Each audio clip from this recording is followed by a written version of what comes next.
finally, I want to ask you about what is happening in the United States. And Trump says that he will be sending the National Guard to Chicago to tackle crime, while, of course, Illinois Governor J.B. Pritzker and other state leaders remain adamant that National Guard troops are not welcome in Chicago. Here's Chicago Mayor Brandon Johnson arguing against why the National Guard should not be brought in, and also claims that shootings, well, they're just going to continue. Shootings will continue as long as this presidential administration continues to put politics over people.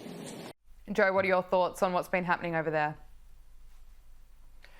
Well, look, that mayor, Brandon Johnson, is one of the most unpopular people on the planet Earth. He's got an approval rating of about 23. And, I got a beef to pick here, Gabriella. I was born and raised in Chicago. And we've had very high homicide counts. When I was born, there were 1944, there were 244 deaths in Chicago. There are 253 so far this year.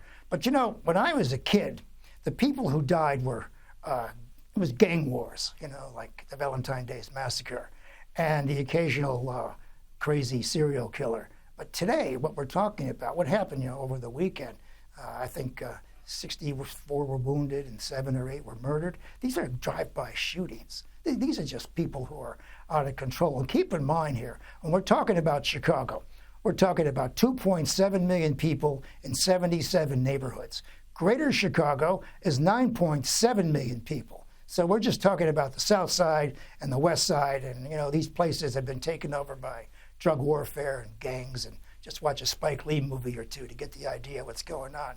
So President Trump's on the right thing here. But people can't disagree with the mayor too much, because most of the jobs in Chicago are patronage jobs. That is, the mayor appoints the police chief, fire chief, and all the rest of them. And if you want to keep your job, you got to shut up publicly. But I'll tell you this. I know a lot of Americans, a lot of Chicagoans, and they are quite happy to see the federal guard. Now, the courts say they shouldn't be there. They shouldn't be processing, apprehending people or processing and all the rest of it. But I think there'd be a lot of Chicagoans who wouldn't mind seeing some peace in the street. Yeah, it's a tough place. I grew up in a tough neighborhood, but we all made it. But look, that mayor there, and of course the governor, Pritzker, who's down in Springfield, he just loves the idea of picking a fight with President Trump, because he's aiming for the White House. In fact, everybody who picks a fight with Trump is aiming for the White House. Always. America's that kind of place.